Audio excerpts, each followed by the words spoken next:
नमो ब्रह्मादिभ्यो ब्रह्म विद्या संप्रदाय कर्तृभ्यो वंश ऋषिभ्यो महद्भ्यो नमो गुरुभ्यः सर्वोपप्लवरहितः प्रज्ञानघनः प्रत्यगर्थो ब्रह्मैवाहमस्मि ब्रह्मैवाहमस्मि।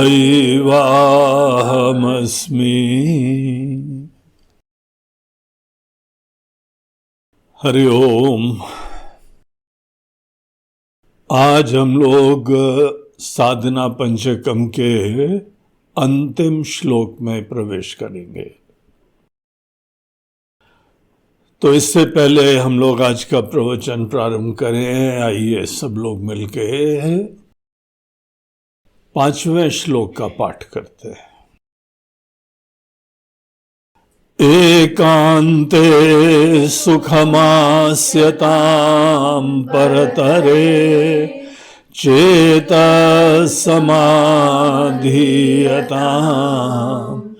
पूर्णात्मा सुसमीक्षतां जगदिदं तद्बाधितं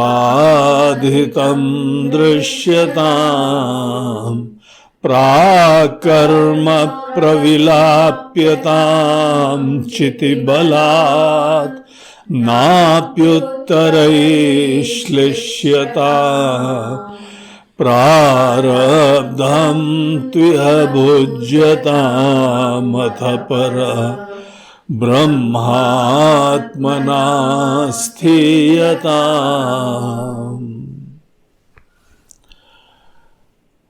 तो कल हम लोग क्या देख रहे थे, उसकी संगति थोड़ी सी बैठा लें, थोड़ा रिकलेक्शन पिछले प्रसंग से करना चाहिए।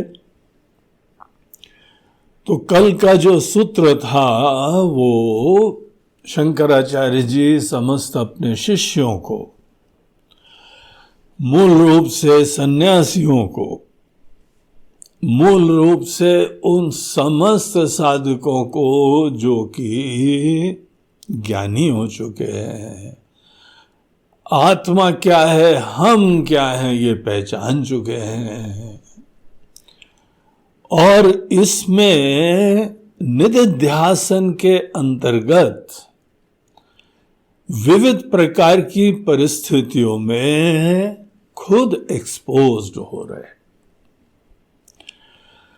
यहाँ पे दुनिया को देखते हैं, दुनिया के लोगों को देखते हैं, बहुत अच्छे लोगों को देखते हैं और बहुत से दुष्ट लोगों को भी देखते हैं, देवताओं को देखते हैं, असुरों को देखते हैं,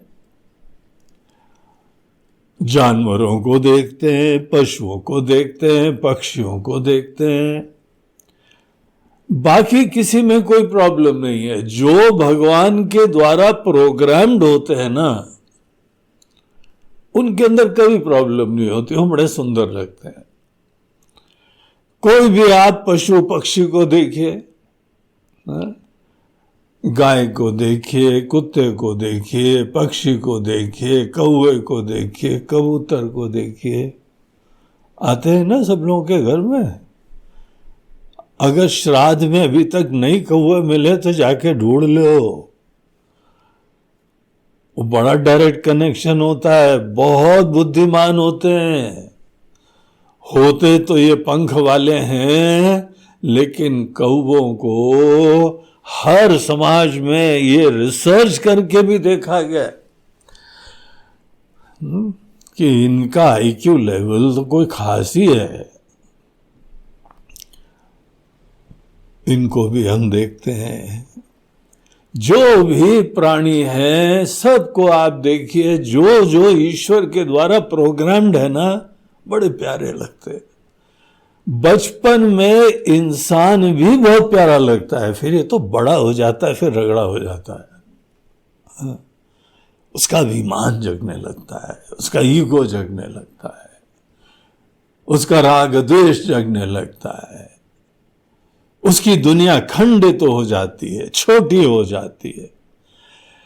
भगवान ने पूरी बड़ी दुनिया दी थी, हम लोग बड़ी छोटी दुनिया के वासी बन जाते हैं। ये बहुत ज्ञान हो गया, ना समझी हो जाती। अनजाने में अनेकों प्रकार की ऐसी गलत चीजें आ जाती हैं। कोई लोग विनम्र रहते हैं, सबके प्रति संवेदना रखते हैं, कोई अपने स्वार्थ में इतने पागल हो जाते हैं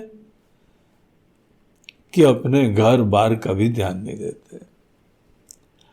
अपने बीबी बच्चे माता पिता किसी का ध्यान नहीं देते हैं, ऐसे जुनून में लग जाते हैं। जो जुनून सवार हो गया उसके चक्कर में कहीं पे मारा मोरी खत्म करना, समाज में रगड़ा करना, सब प्रकार के सब लोग हैं दुनिया में। अब दुनिया इसी टाइप की है और हमको कौन सी साधना दी जा रही है? इस दुनिया में जरा घूमो और डिस्टर्ब मत होना। इसी दुनिया में चारों तरफ देखो, इन्वॉल्व भी मत होना, क्योंकि दरअसल तुम्हारी राय की किसी को जरूरत ही नहीं है। तुम जबरदस्ती राय देने जाओगे, कोई तुम्हारी राय नहीं लेने वाला। एनीवे, बाकियों की हम बात नहीं कर रहे हैं, हम यहाँ पे जो निधिध्यासन कर रहे हैं उनकी बात कर रहे हैं।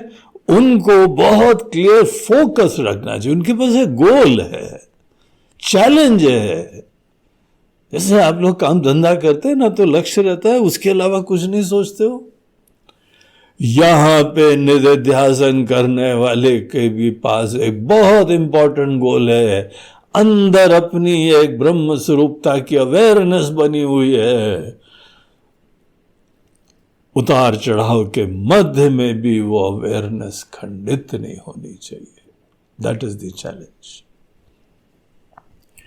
तो इसी लेवल के लोगों के लिए अनेकों प्रकार की चीजें बताई जा रही हैं। ले बेटा, खाना पीना खाते रहना, शरीर की देखभाल करते रहना, और बहुत ज्यादा भी नहीं खाना। वो बैलेंस डाइट है, बादाम भी लाओ और काजू भी लाओ, और शाम को दूध पिया कि नहीं पिया, इससे ज्यादा चिंता नहीं करो। मिनिमम पॉसिबल जो केवल जो अपने शरीर के लिए चलाने के लिए जरूरत है। और कैसे पता मिनिमम है? 2-4-5 दिन मत खाओ, जब मरने लगो तो पता लगना है इसके बाद मरते, तो उतना खा लेना। फोकट में इमेजिनरी, हाँ ये तो बहुत जरूरी है, बहुत जरूरी है। देखो अनेकों गरीबों को सूखी रोटी खाते हैं, दाल खाते हैं, भगवान का भजन गाते हैं। कौन मर रहे हैं? कहां से ये सिद्धांत आ गया? नहीं नहीं, ये तो खाना चाहिए, और सब लोग बादाम और काजू खाने लगेंगे तो फिर यहां हमारा देश जो है ना पुनः सतयुग में पहुंच जाएगा। अब नहीं है, तो जबरदस्ती का ये सब चीजें मन में मत लाओ। और आपको पता है, मूंगफली खाना भी बादाम खाने जैसा होता है। क्या जबरदस्ती बादाम के पीछे पड़े हो? मूंगफली खाओ, प्रभु के गुण गाओ। और ये दाल सब नट्स होते हैं, उनको खाओ, उसमें सब प्रोटीन होते हैं। तो एक दिमाग में फिक्सेशन हो जाता है, ये खानी चाहिए, ये खानी चाहिए, ये पीनी चाहिए। अनेकों चीजें अपने अंदर से सब बाधित करो, अनलोड करो, रिसर्च करो, विचार करो, कौन कौन सी चीजें परम आवश्यक है उसका आश्रय ले, बाकी चीजों को छोड़ो। सिंप्लीफाई करना पड़ता है लाइफ को। तो ऐसे हम लोगों को अनेकों चीजें बताई, और लास्ट में कल का पॉइंट जो चल रहा था वो ये बताया है कि देखो यहाँ पे अनेकों लोग बड़े अच्छे होंगे, सेवा करते हैं, कितने बढ़िया दुनिया है, कितने अच्छे समाज है, कितना अच्छा हिंदू धर्म है। आप कहीं चले जाओ, नॉर्थ साउथ ईस्ट वेस्ट, बाकी सब लोग नहीं जा सकते हो, ये सन्यासियों का सौभाग्य है, उनका प्रिविलेज है। नॉर्थ में चले जाएं, साउथ में चले जाएं, आसाम में चले जाएं, गुजरात में चले जाएं, राजस्थान में चले जाए, एमपी में चले जाए, वाह वाह क्या बात है। यूपी, अरे तीर्थ स्थान है, दो दो भगवान की जन्मभूमि है, इतने पुण्यात्मा लोग हैं। हिमालय है, ऋषियों की भूमि है, हर तरफ। पंजाब में चले जाओ, अरे एक से एक संत। तो ऐसी पुण्य भूमि है हम लोग का भारत देश की, किसी भी क्षेत्र में चले जाओ, गांव गांव में कथाएं हैं कि यहां पे वो संत थे। इतना आदर सत्कार भगवान का और भगवान के बंदों का होता है यहां पे। इसीलिए सब फियर्स बेसलेस होते हैं। पूरी दुनिया अपनी है, आराम से विचरो, सब पूरा बड़ा परिवार है, छोटे परिवार से निकलो। वही हम दो हमारे दो, अपने आप को एक कूप मंडूक बना लिया है। बाकी सब में इतना प्यार है, अपनापन है और सब कार्य कर रहे हैं, हम ही नहीं सोचते। तो सन्यासी लोग वो सब झमेले को छोड़ के सबके बीच में रहते। सब हमारा परिवार है। कहीं पर भी भूख लगती है, जाते माता जी भिक्षा दो, बड़े प्यार से खिला देती है।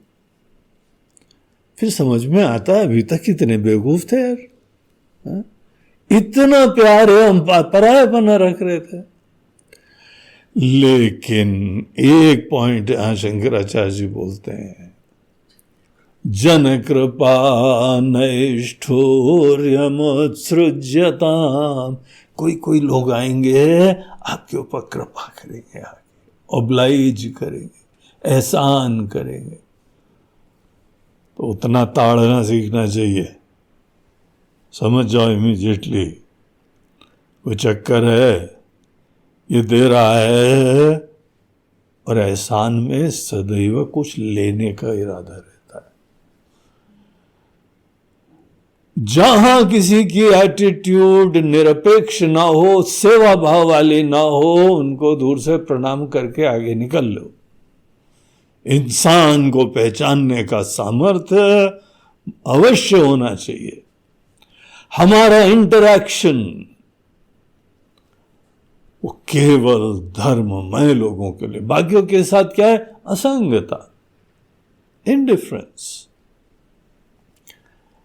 कहा था ना उससे पहले सूत्र में, औदासीन्यम अभीप्स्यताम, और अब बोलते हैं जन कृपा नैष्ठुर्यमुत्सृज्यताम। तो जो लोग ऐसे होते हैं, तो इंसानों को पहचानना, ये सामर्थ्य जगाए रखना चाहिए। जब भी दुनिया में घूमना है, और जो हमारी साधना है, साधना सदैव एकांत में नहीं होती, होती होगी कोई लोगों के लिए, हमारे हिंदू धर्म में नहीं होता है। यहां सब समाज के बीच में, गांव, शहर, अनेकों देश, हर जगह जाते हैं, लोगों को देखते हैं, जिज्ञासु लोगों को ज्ञान देते हैं, प्यार से देते हैं, अपनापन से देते हैं। वसुधैव कुटुंबकम, पूरी दुनिया हमारा परिवार है, ये जीते हैं सिद्धांत को। बाकी सब बोलते ही रहते हैं, जीने की बात है तो केवल छोटी सी दुनिया। और इस प्रोसेस में इंसानों को पहचानना बहुत आवश्यक है। जिनके अंदर श्रद्धा नहीं है, कोई प्रतिकार नहीं है, कोई किसी प्रकार के उनके प्रति आक्रोश, गुस्सा नहीं है, असंगता, ठीक है। अभी वो बुद्धि ऐसी नहीं है जो इन सब बातों को समझ पाए। जो अच्छे हैं उनसे जो है वहां हम भिक्षा भी ले लेंगे, उनसे जो आवश्यकता है वो पूर्ति की स्वीकृति दे देंगे, उनके साथ उठेंगे, बैठेंगे, भजन करेंगे, ज्ञान देंगे, ये सब कर लेंगे। और अगर कोई यहां हमारे ऊपर कृपा करने वाले कोई सेठ, कोई शेख, कोई भी हो, निष्ठुरता से बगैर किसी संकोच के उन लोगों की उपेक्षा कर देंगे। उपेक्षा करेंगे और अगर तो भी पीछे पड़े रहेंगे, क्योंकि उनको तो कुछ चाहिए। अपने स्वार्थ की पूर्ति के लिए वो यहां पर भी व्यापार करते हैं आके। उनके जीवन में रिश्ते नाते भी सब लेन देन के होते हैं। शादी करके लाते हैं, वहां पर भी लेन देन करके लाते हैं, तो प्यार से थोड़ी शादी करके लाए। इतना दिया है। अब बुद्धि ऐसी होती कुछ लोगों की। इसीलिए जब किसी से कुछ चाहिए तो उनका सिद्धांत सिंपल वही जो है वो दुकानदारों का होता है, वणिक बुद्धि, पहले दो फिर निकालो। महाराज जी आपको ये दे रहे हैं। बोला टोन तो बड़ी अलग है यार तुम्हारी, इसमें दान की सुंदरता तो दिखाई नहीं पड़ती है, इसमें सेवा की भावना तो दिखाई नहीं पड़ती है। ऐसा समझना आना चाहिए। और जहां नहीं आए तो देखो कितना कठोर शब्द यूज करते हैं शंकराचार्य जी, निष्ठुरता से। नैष्ठुर्यमुत्सृज्यता, तो अनेकों जगह सन्यासी को भी कठोर होना चाहिए। देखो जब हम भी कभी कठोर हो तो ये मत बोलना स्वामी जी गुस्सा हो रहा है। ये समझ लेना इनके शास्त्र, इनके गुरु, इनके आचार्य लोग इनको बोलते हैं हो। पहले नहीं आती थी गुस्सा, आती है, करना पड़ता है क्योंकि हमारे आचार्य ने बोला है। गुस्सा नहीं कर पाते हो, जाओ तुमको साधना करते हैं देते हैं, ये गुस्सा करो जाके। ये दुष्ट, नालायक, अधर्म, असुर, हर जगह चुप नहीं रहना चाहिए। निष्ठुरता दिखाओ जरा। तो फिर निष्ठुरता दिखाने की साधना करी, भिन्न भिन्न तरीके ढूंढे। किसी को कुछ बताओ समझ भी नहीं आता, तो धीमे धीमे लेवल बढ़ाना पड़ता है। निष्ठुरता दिखाने का ऑब्जेक्टिव है दूसरे को कम्युनिकेशन हो जाए कि ये बात हमको पसंद नहीं है। वैसे हम लोग ज्यादा बिलीफ रखते हैं, श्रद्धा रखते हैं प्रवचन के ऊपर। प्यार से जो है व्यासपीठ पे जाके बैठेंगे और सबको प्यार से समझाएंगे। हमको लगता है कि सबको जो है ना वो तर्क समझ में आ रहे हैं, प्रमाण समझ में आ रहे हैं। ये तो बाद में पता लगता है कि कोई वो तो प्रवचन सुनने आया ही नहीं था, माइक वाला था वो। और हम पूरा प्रवचन उसको सुना गए कि इस तरह से शायद जो सुनने के लिए आया है। सब सुनने के लिए नहीं आते, ये धीमे धीमे रियलाइजेशन होता है। कोई छोड़ने आता है, केवल किसी अड़ोसी पड़ोसी को बता रहे थे अकेले जाना है हमारे साथ, चले चलो, तो साथ में देने के लिए आया हुआ है। किसी के घर की माताजी ने बोला कि हमको प्रवचन में जाना है, बेटा छोड़ के आओ, तो छोड़ने आया हुआ है। उसे बोला थोड़ी देर बैठना चाहिए, एकदम नहीं जाना चाहिए, खराब लगता है। तो बैठ गया बेचारा। और हम ये सोच रहे हैं कि वो ब्रह्म ज्ञान की प्राप्ति के लिए पहुंच जाए। तो भी हमारी पहली श्रद्धा जो है ना प्रवचन के द्वारा सुनाने की होती है।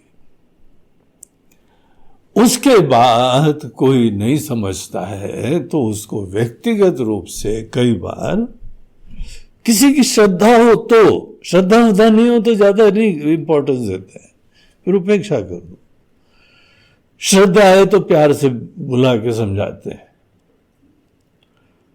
तो भी नहीं आया समझ में तो थोड़ी आंखें दिखाते, आवाज रेस करते। इसकी साधना करी हमने भैया, ऐसी थोड़ी हो जाता है। आप ट्राई करो, कोई भी ट्राई करो, कितना मुश्किल होता है गुस्सा दिखाना, और ऊपर से गुस्सा दिखाना, अंदर गुस्सा न होना, ये साधना होती है हमारी। खूब चीखा चिल्लाए और अंदर से मुस्कुरा रहे, देखो ये केवल सुदर्शन चक्र प्रयोग कर रहे हैं। शंकराचार्य जी बोलते हैं निष्ठुरता से कुछ लोगों की जो है वह उपेक्षा करो, उनको दूर करो। जैसे सीता जी ने लक्ष्मण रेखा खींच दी ना, उसके अंदर नहीं आना रावण को। यहां पर भी हमारे आचरण की कुछ लक्ष्मण रेखाएं होती हैं। जहां उल्टा सीधा आचरण करा तो भैया रेडी हो जाना। हमारे आचार्य लोगों ने हमको आज्ञा दे रखी है। हमको अपने गुरु की आज्ञा का पालन करना ज्यादा इंपॉर्टेंट है। लोग क्या सोचेंगे नहीं सोचेंगे ये बात की बात है। हमारे ऊपर कृपा नहीं दिखाओ, हमारे ऊपर एहसान नहीं दिखाओ। सेवा करना है तो भगवान का एक बंदा समझ के, भगवान का ही रूप समझ के। हम लोगों की संस्कृति में संतों को भगवान का रूप देखा जाता है। उस दृष्टि से सेवा करना। और कोई दृष्टि होगी तो रिजेक्ट कर देंगे हम। और करना पड़ता है हमको। देखो ना, लिखा हुआ है, करना ही पड़ता है हम लोगों को। तो इस तरीके से देखो, दरअसल जब आदमी कोई कृपा करता है ना, वो लेन देन की बुद्धि रखता है, हमको यूज करना चाहता है, हमको कुछ देने के द्वारा, ऑब्लाइज करने के द्वारा हमको कर्तव्यता में बंद कर देता है। हम जो हैं, जब किसी से भी ऑब्लाइज होते हैं तो एक संवेदनशील व्यक्ति अगर किसी ने कुछ दिया तो उसको रेसिप्रोकेट करता है। लेकिन हमारा सन्यासी का धर्म यह है कि कोई कर्तव्य हमको नहीं लेना है। बाहर के कर्तव्य की पूर्ति, कर्तव्य का निर्वहन अंतहीन चक्र होता है। देखो आप लोग, सब लोग देखो, संसारी कर्तव्य अंतहीन होते हैं, इसीलिए तो जन्म जन्मांतरों तक चलता रहता है। कभी विचारो, सोचो। इसीलिए कहीं पर भी आपको कोई दिखाई पड़े कि कर्तव्यता में बद्ध कर रहा है, ऑब्लाइज करके हमको किसी प्रकार से वो इमोशनली, मॉरली हमको जो है वह कुछ करने के लिए बांध रहा है, तो भैया दूर रहना। तुम्हारा ब्रह्म ज्ञान का लक्ष्य वक्ष सब खत्म हो जाएगा। एक ने ये हमारे पर कृपा करी, एक ने ये कृपा करी, उसको ये करेंगे, उसको ये करेंगे, गया काम। तो लाइन खींचनी पड़ती है।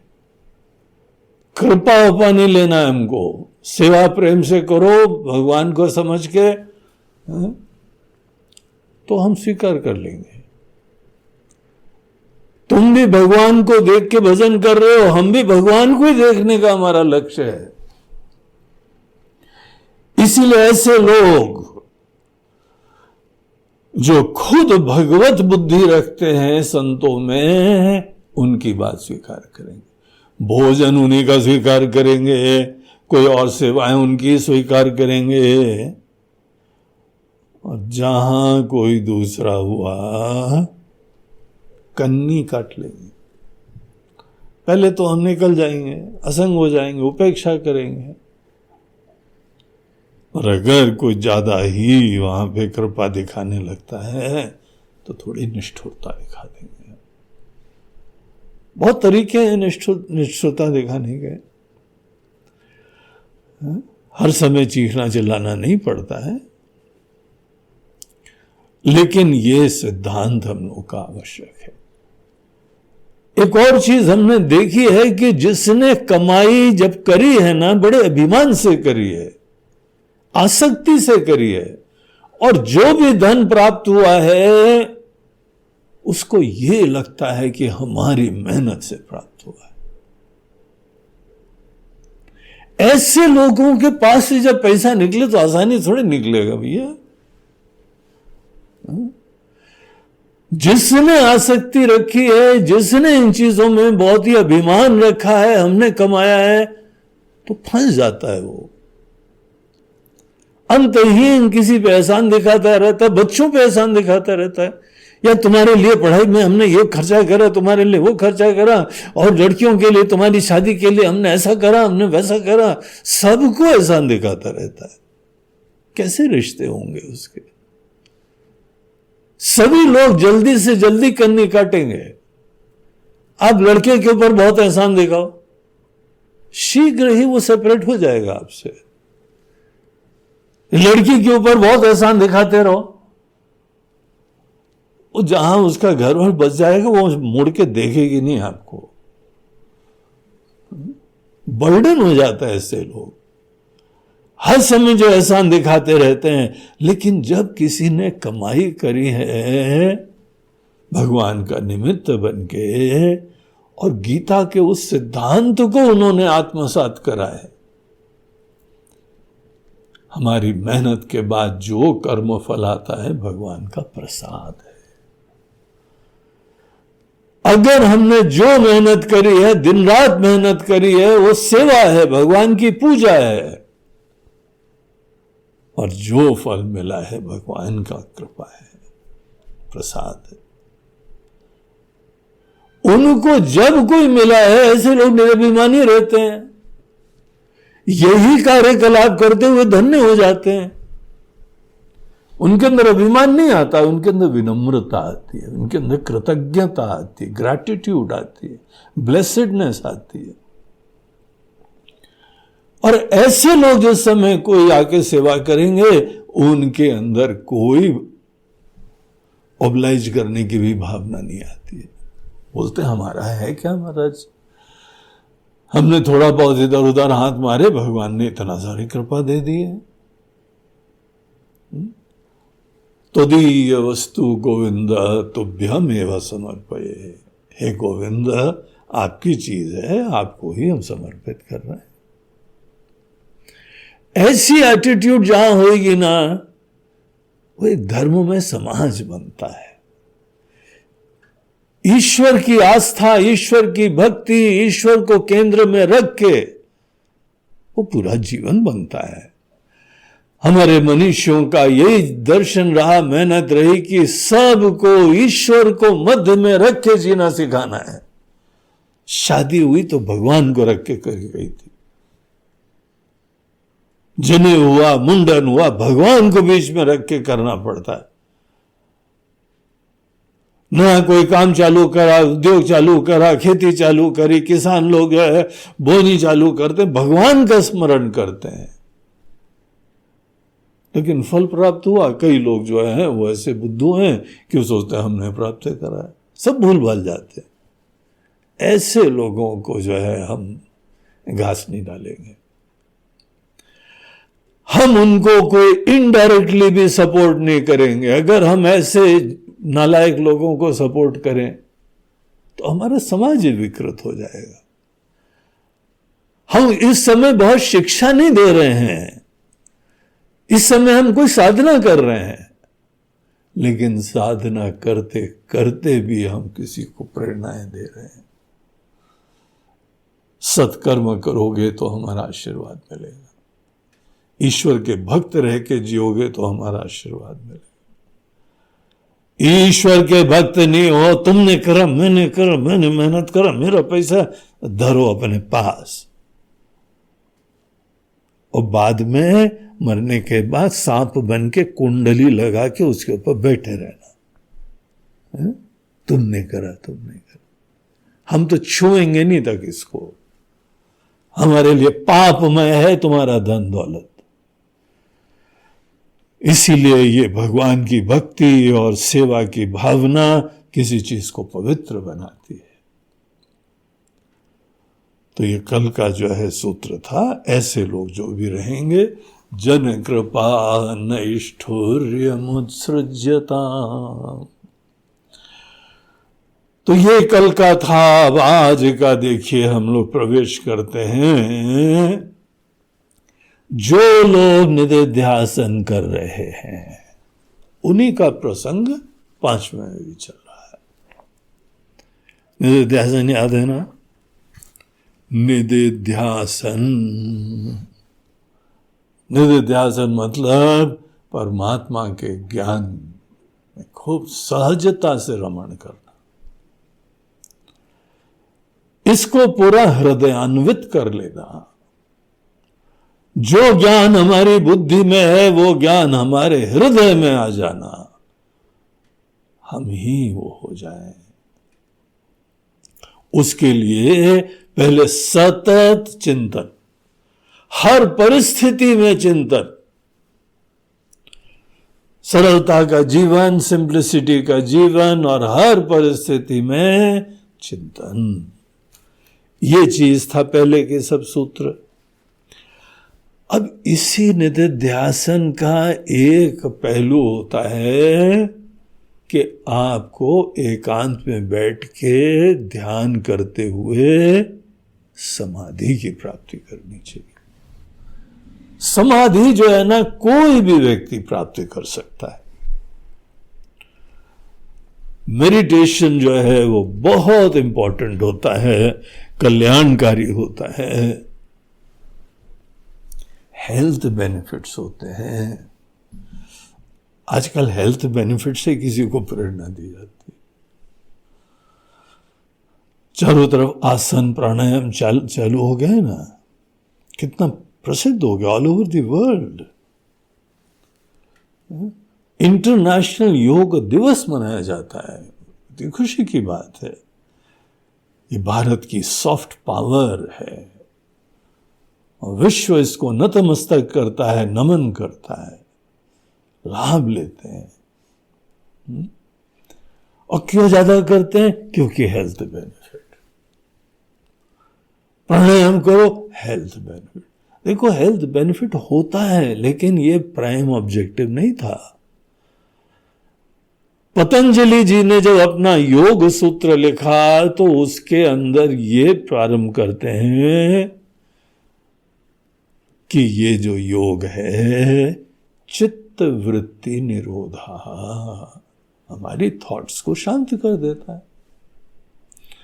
दुनिया भर के इधर उधर के विचार होते हैं, आप योग का अभ्यास करो तो पतंजलि महर्षि जी जिस ऑब्जेक्टिव को एम करते हैं वो तुम्हारे मन के अंदर सब विचार शांत हो जाते हैं।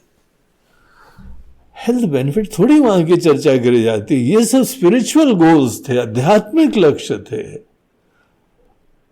लेकिन चलो कोई बात नहीं, किसी को थोड़ा बहुत टेस्ट दिलाने के लिए हेल्थ बेनिफिट दिखा के, क्योंकि बेचारा सफर भी कर रहा है, इसलिए ये सब बातें बताई जाती। मेडिटेशन भी उस तरह से आजकल इतना प्रचलित हो गया है, कहीं पर भी जो है आप कोई गूगल सर्च करिए, आपको जो है ना कितने प्रकार के मेडिटेशन मिल जाएंगे, सब लोग ऑफर कर रहे हैं। जब मार्केट में कोई चीज की डिमांड हो जाती है ना, तो कैसे सप्लाई होती है हर तरह से। मेडिटेशन की पैकेजेस की सप्लाई धड़ाधड़ हो रही है। और लोगों ने प्रूव करके देखा, मशीनें लगा के देखा, शरीर में, बुद्धि में, ईईजी मशीन, ईसीजी मशीन सब लगा के देखा, जहां कोई मेडिटेटिव माइंड होता है उसके पैरामीटर सब अच्छे हो जाते हैं। थिंकिंग अच्छी हो जाती है, स्ट्रेस खत्म हो जाता है, अभिमान खत्म हो जाता है, टेंशन खत्म हो जाता है, हेल्थ अच्छी हो जाती है, हार्ट प्रॉब्लम कम होने लगता है, एक्सेट्रा एक्सेट्रा। इतने बेनिफिट होते हैं। थोड़ी देर सब चीजों से फ्री होके एकांत में बैठना चाहिए और मेडिटेशन की कोई ना कोई अभ्यास करना चाहिए। मन को थोड़ा शांत करना चाहिए, प्रसन्न करना चाहिए। इनिशियली इसको ही मेडिटेशन आप समझिए। आप भगवान का स्मरण करते हुए निश्चिंत हो जाइए, थोड़ी देर हो। केवल ये नहीं है हमने कोई रिचुअल कर लिया, कोई पूजा कर ली, वो भी बहुत इंपॉर्टेंट है, लेकिन उसके बाद 5 मिनट रखो, केवल शांत, तृप्त, प्रसन्न, धन्य, ऐसे होके बैठो। और देखना उसका क्या बेनिफिट होता है। ईश्वर की कृपा भी कितनी आने लगती है, क्योंकि ये सब साधनाएं भगवान ने बताई हुई हैं। जो ये सन्यासी लोग होते हैं उनके लिए तो बहुत इंपॉर्टेंट होता है। हम लोग का मन जो है अनेकों विचारों से चलता है। विचार बोलते हैं हम जब किसी चीज के कॉन्शियस हो जाए, भिन्न भिन्न किसी पास्ट में चीज का आप चले जाएं, उसके कॉन्शियस हो, वर्तमान में अनेकों जिम्मेदारियों के कॉन्शियस हो, यहां व्यक्तियों के कॉन्शियस हो, भविष्य में क्या होगा उसके कॉन्शियस हो, किसी चीज के भी तरफ हमारी अवेयरनेस जाती, ध्यान जाता है, तो उसकी थॉट क्रिएट हो जाती। थॉट को बोलते ही है कि किसी चीज की अवेयरनेस। और सतत माइंड में अनेकों चीजों की थॉट्स चलती रहती हैं। ये हर व्यक्ति का मन होता है। अगर थॉट्स इधर उधर की बहुत चलती रहती हैं तो उसको बोलते हैं डिस्टर्ब्ड माइंड, अशांत मन।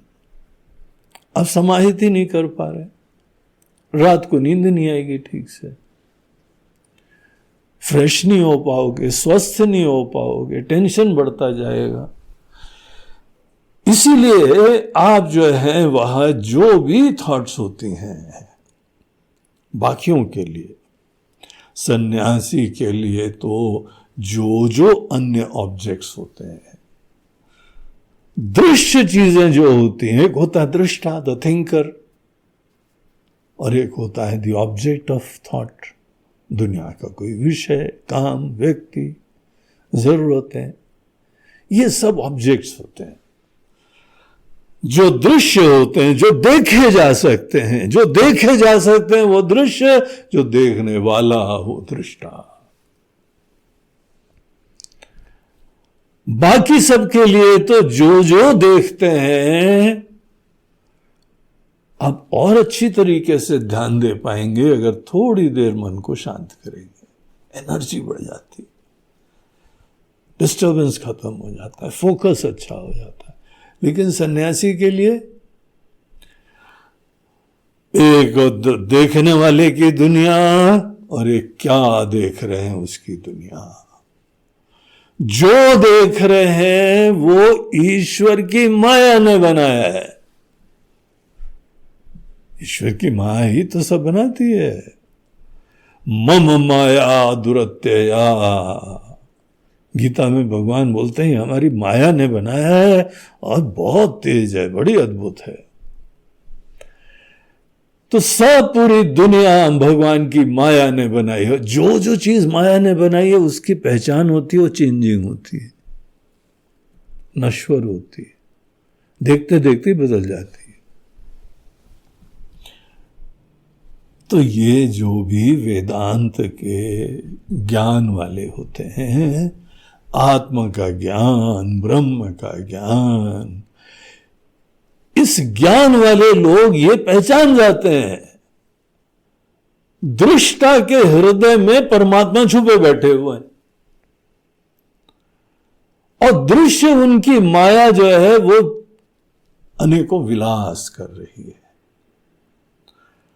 अब हमने जो है सब पढ़ा, अच्छी तरह से चिंतन करा कि जो भी यद दृश्यम तन माया, जो दृश्य है सब माया का विलास है। शो चल रहा है। अब कोई शो देखने में इशू नहीं होता है, शो को अटैच होने में। आप पिक्चर देखिए तो कोई इशू थोड़ी होता है, लेकिन पिक्चर के किसी पात्र के साथ अटैच हो जाइए तो आपके यहां आंसू निकलने लगेंगे। खुशी गम की जो है डोर किसी और के हाथ में हो जाती है अटैचमेंट के बाद। जिससे भी अटैचमेंट करो उसके हाथ में आप डोर दे देते हो, आज से हमको सुखी दुखी कर लेना। और आपको बताएं शादी में भी यही होता है। जब भी आप शादी करते हो ना, तो जब पाणी ग्रहण होता है ना, हाथ पकड़ते हो, उस दिन से आप बोलते हो आज से हमारा सुख दुख करने के लिए तुमको हम एम्पावर करते हैं। अब उसके बाद कोई सुखी भी करता है, कोई दुखी भी करता है, तो रोना का है? तुमको याद है ना, तुम पकड़ा था हाथ। अब कोई व्यक्ति इस नजरों से देखता है कि बाहर की चीजों से प्रभावित होता है। सन्यासी जो है वो लोग तत्व के बारे में सोचते हैं, और जो कुछ भी दृश्य देख रहे हैं सब माया में। शुरुआत में तो वो अध्याय था जहां पे ये दुनिया में घूमते हुए असंगता से बगैर किसी अपेक्षा के घूमना सीखा हमने, अनअटैच्ड होके घूमना सीखा, देखना सीखा।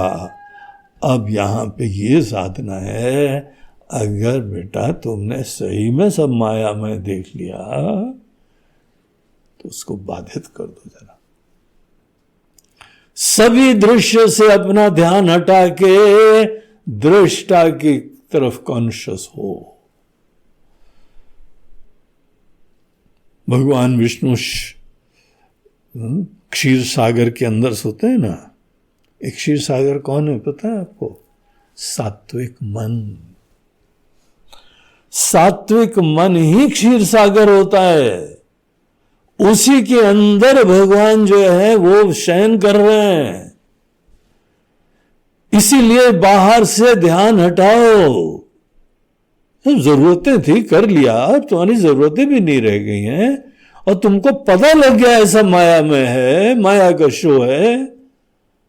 तो अब ये स्टेज आ गई है तुम्हारी साधना की कि समस्त दृश्य से ध्यान हटाओ, और उसके लिए एकांत में बैठना सीखो।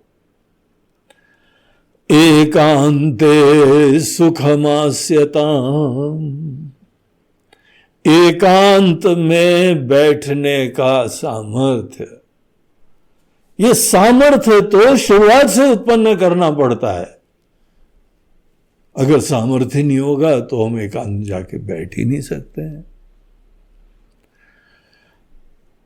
हर स्टूडेंट को भी, गृहस्थी को भी, काम धंधे वाले को भी कुछ समय उसको अपने साथ रहना चाहिए, एकांत में रहना चाहिए। आपका मन, आपका हेल्थ, आपके रिलेशनशिप सब पॉजिटिव हो जाएंगे। एकांत बहुत इंपॉर्टेंट है। एकांते सुखम आस्यताम्, एकांत में सुख से बैठो। आस्यता मतलब बैठो, सुख से बैठो। टेंशन में नहीं बैठना, दूसरी यादों में नहीं बैठना, आगे की प्लानिंग नहीं करते रहना। थोड़ी देर शांत होके बैठो, और यह निश्चय रखो कि अगर तुम थोड़ी देर मन को शांत करोगे, सात्विक करोगे, प्रसन्न करोगे, तो तुम्हारा चिंतन और अच्छा होगा। जो भी चुनौतियां हैं वो और अच्छी तरह से पूरी होंगी। इसीलिए हर व्यक्ति को एकांत में थोड़ी देर बैठना चाहिए। लेकिन जिसको यह शिक्षा नहीं मिलती है उसके लिए एकांत अकेलापना हो जाता है। आपको पता है एकांत और अकेलेपने में क्या फर्क है? सब लोग घर से चले गए, हम लोग अकेले हैं। आप ये नहीं कहते हैं एकांत था। एकांत वर्ड में कितनी सुंदर सुगंध है, एक ब्लेसिंग है। आज तो क्या एकांत था। और सब लोग अगर चले गए तो कई बार हम लोग बोलते हैं आज तो बड़े अकेले थे। क्या डिफरेंस होता है अकेले में और एकांत में? एकांत में जो रहता है उसको कोई बहुत ही महत्वपूर्ण अंतर्मुख होके चिंतन करने की प्रेरणा है। वो फ्री नहीं है, बोर नहीं हो रहा है, कोई गोल से रहित नहीं है। और जो आदमी बाहर ही डिपेंड है, आश्रित है। अपने अंदर मन के विचार भी नहीं शांत हो पाते हैं। विचारों के पीछे जो भगवान बैठे हुए हैं उनको देखने के प्रश्न ही नहीं है उनके पास। जो पराधीन है बाहर, उसको सब साथ छोड़ दो तो बोलेगा अकेले हो गए। अकेलापना उनके लिए वर्ड यूज होता है जिनके हृदय में चाह यही है कि हम साथ में रहें, महत्व है, इच्छा है, भावना है, कोई ना कोई यहां अड़ोस पड़ोस में रहे। क्योंकि अपने अंदर कुछ करने कोई नहीं है। न जप करना है, न ध्यान करना है, न चिंतन करना है, न आत्मा का विचार करना है। अपनी तरफ कुछ नहीं करना है, शून्य है अपने अंदर, हेल्पलेसली पराधीन है। इसीलिए ऐसे लोगों के जीवन में कभी किसी की मृत्यु हो जाती है तो नरक बन जाता है ऐसे व्यक्ति का जीवन। ये 2-4 लोग का जीवन था, हमारी दुनिया थी, उसमें से कोई दुर्घटना हो गई, किसी की मृत्यु हो गई। अब कभी अपने साथ रहे ही नहीं है। अंतर्मुखता के कोई गोल्स ही नहीं है, कोई भक्ति नहीं है, कोई आत्मज्ञान का चिंतन नहीं है। हम क्या है, हम कौन है, कोई इंटरेस्ट ही नहीं है। ऐसे लोगों के जीवन में जहां पे अड़ोस पड़ोस में सब चले जाएंगे ना, उनको एकांत नहीं मिलेगा, अकेलापना होगा। तो यहां आचार्य बोल रहे हैं एकांत में रहो। एकांत में अकेलापना नहीं होना चाहिए। अगर तुमको हमने एकांत दिया, वहां अकेलापना लग रहा है, बोर हो गए हम तो आज कोई था ही नहीं, आज तो लाइट चली गई, टीवी भी नहीं देख पाए, और मोबाइल की बैटरी भी नहीं चार्ज कर पाए, लैपटॉप भी नहीं था, पिक्स टीवी भी नहीं था, कोई व्यक्ति भी नहीं था। ओ गॉड, कैसे टाइम बीत रहा था। और जब मन आपका दुखी हो ना, तो 1 मिनट 1 घंटा लगता है, चलते ही नहीं, खत्म ही नहीं होता टाइम। और सुख के क्षण होते हैं, 1 घंटे का सुख मिला, ऐसा लगता है कि अभी तो आए हो और अभी कर रहे हो, जाना है। सुना है ना ऐसे गीत? सुख के क्षण थे, बाहर से अनुकूलता मिल रही थी। तो जब आपके मन के अंदर बेचैनी हो, पराधीनता बाहर हो, अभी आप एकांत के अधिकारी नहीं हैं। एक आश्रम, यहां पे कई आश्रम है जहां पे किसी साधक को जो है ना, वो एकांत में भेजा जाता है। और उनके वहां पता है क्या सिस्टम है? एक जो है वो उन्होंने कक्ष बनाया होता है, ध्यान कक्ष, मौन मंदिर कई लोग बोलते हैं उसको।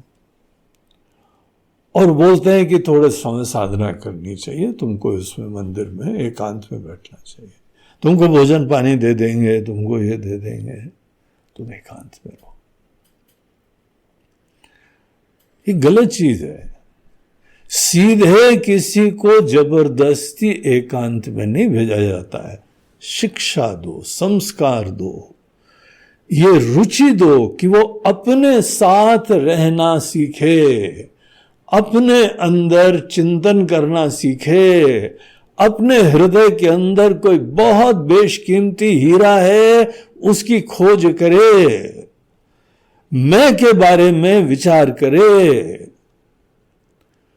उस समय जब कोई नहीं होगा, आप अपने साथ खुश रह सकते हो। एक की तरफ ध्यान होता है तो एकांत होता है। पहले तो एकांत क्या है ये देखो, थोड़ी थोड़ी देर बैठना सीखो। सन्यासियों की तो बात ही कुछ और है। उन्होंने तो सब माया में देखा है, एक एक क्षण में सब किनारे हो जाता है, मैं की तरफ अटेंशन चला जाता है। एक बार थोड़ा समय अपने साथ रहो, कान में ईयर प्लग्स मत लगा लेना। लोग वॉक भी करते हैं जाके, वहां पर भी सुनते रहते हैं, तो आपका ध्यान तो उधर चला जाएगा, अपनी तरफ थोड़ी जाएगा। ना कोई हियरिंग एड, ना कोई म्यूजिक, ना कोई मोबाइल, ना कोई गाना, कुछ नहीं, भजन वजन कुछ नहीं सुनना है, अपने साथ रहो। एक चीज तो यह है। दूसरा पॉइंट यहां बोलते हैं, एकांत में सुखपूर्वक कंफर्टेबली बैठो। तुमको एकांत में कोई डिस्टर्बेंस ना हो। देखो, एकांत में डिस्टर्बेंस के चांसेस होती हैं क्योंकि हमारा कोई अभ्यास नहीं है। जैसे अपने आप को प्रोग्राम कर देते हैं वैसे ही आदतें पड़ जाती हैं।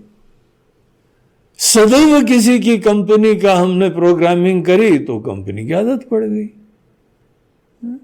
इसलिए हम एकांत में बैठ ही नहीं सकते। एकांत में बैठ पाओ सुखपूर्वक, प्रसन्नता पूर्वक, मन भी हमारा जो है प्रसन्न रहे, और उससे ज्यादा इंपॉर्टेंट हमारा फिजिकल पोस्चर, योगासन जैसे योगी लोग करते हैं ना, देखिए पालथी मार के बढ़िया पद्मासन, सिद्धासन, ऐसे कोई आसन में बैठो और थोड़ी देर एकांत में अपनी तरफ ध्यान मोड़ के शरीर को, कहा जाता है, मूर्तिवत करके बैठो। मूर्तिवत शरीर में शरीर की तरफ ध्यान ही नहीं जाता है, और ऐसा पोस्चर होता है कि बड़ा सेल्फ सस्टेनिंग। ध्यान का पोस्चर बहुत इंटरेस्टिंग होता है। कोई कुर्सी की जरूरत नहीं, कोई सोफा की जरूरत नहीं, जमीन पे थोड़ी देर बैठना सीखना चाहिए। अनेकों देशों में देखो जमीन पे बैठ के खाना होता है। हम लोग के गांव में, हम अपने घर में देखते थे, हमारे दादाजी बहुत बड़े फौजी अफसर थे, लेकिन भोजन के समय सब पाटा डाल के बैठते थे जमीन के ऊपर। जमीन के ऊपर बैठने की परंपरा हम लोगों के पूर्वजों ने दी थी। मंदिर में भी जाओ तो जमीन पे बैठना पड़ता है, कहीं पर ध्यान के लिए जाओ तो जमीन पे बैठना पड़ता है, जंगल में जाओ तो जमीन में बैठना सीख लो। ये तो एक सज्जन जो है ना, वो एक वॉकिंग स्टिक लाए, समझिए, देखिए क्या वॉकिंग स्टिक है। बोला क्या है भाई? बोलते कहीं पर भी इसका हैंडल खोल के कुर्सी बना लो, बजाओ ताली। बोला ताली क्या बजाओ यार, तुमको जमीन पे बैठना नहीं आता है, तुम अगर बैठना सीखो। उनको कोई बैक रेस्ट चाहिए सदैव, और उसको वो बुद्धिमत्ता समझते हैं, उसको हाईटेक समझते हैं। अरे पराधीनता है। सिंपल जमीन में अच्छी तरह कंफर्टेबली बैठना सीखो, एक नियम बना लो। जापानीज की तरह से सब लोग जमीन पे बैठ के खाना खाते हैं। कितना एडवांस देश है दुनिया का, आज भी अपने कल्चर को रिस्पेक्ट करते हैं। जमीन पे सुखपूर्वक बैठ पाना, तो एकांत में रह पाना, सुखपूर्वक वहां बैठ पाना, मूर्तिवत होके बैठना, ये सब आदतें बहुत इंपॉर्टेंट हैं। और एकांत का मतलब बाकी सन्यासी के लिए सब बाधित कर देना। और मैं की तरीके से जो आत्मा सतस्फुरित हो रही है, अहम अहम तया स्फुरति हृत स्वयं, अहम अहम की तरीके से चेतना कॉन्शियसनेस रिवील हो रही है सदैव। और परमात्मा प्रज्ञान स्वरूप है, चेतन स्वरूप है। अब तुमने ये अभ्यास कर लिया निधिध्यासन में, बाकी समाज में अनेकों परिस्थिति में रह के भी अवेयरनेस बनी रहती है। अब ये नेक्स्ट लेवल निधिध्यासन की है, जहां पे समाधि की सिद्धि करनी है। समाधि की सिद्धि के लिए हमको एकांत में बैठना है और मन में सब चीजों का निषेध भी कर डालो। थॉट्स तक नहीं रहे किसी बाहर की चीजों की,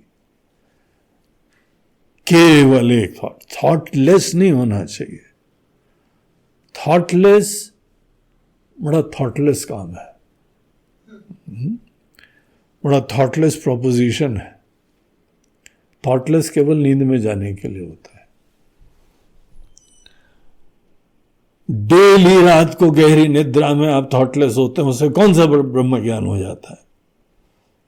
केवल मन के अंदर विचारों को शांत करना काम नहीं बनता है। आत्माकार वृत्ति होनी चाहिए, बाकी सब चीजों से एक होना चाहिए। एकांत में एक ही अंत है, एक ही लक्ष्य है, एक की अवेयरनेस है।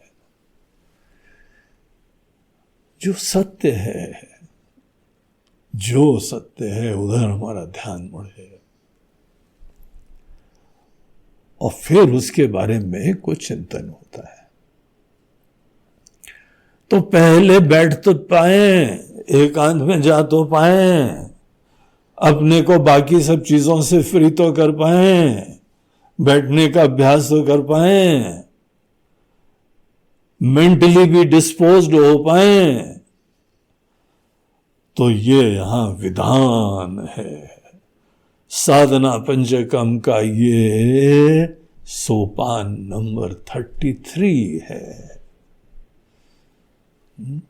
एकांते सुखमास्यताम, एकांत में सुखपूर्वक बैठो। और गाड़ी मत ले जाना, थोड़ी थोड़ी देर में देखो कितना टाइम हो गया बैठे रहे, कोई टाइम की अवेयरनेस नहीं। हम लोग फ्री लोग हैं, हमारी कोई जिम्मेदारियां नहीं है। जो भी स्वेच्छा से प्रेम से करने का सोचते हैं वो करते हैं, अन्यथा हम लोग टोटली फ्री हैं। इसीलिए हमको कोई टाइम की बंधन का है। एकांत में बस बैठो, कितनी देर बैठते हो कोई चिंता नहीं, सुखपूर्वक सो मत जाना। बस जब जब हम अपने मन को शांत करते हैं तो बस हमारा मन सोचता है कि हमारे स्वामी चाहते हैं कि सो जाओ, तो कुर्राटे मारने लगता है। वो नहीं होना चाहिए। जगे हुए, अलर्ट, फुल अवेयरनेस। विचार शून्य हो गए तो निद्रा होगी, जब एक की तरफ अवेयरनेस होगी तो निद्रा नहीं होगी। समाधि का रास्ता एक के चिंतन से होता है।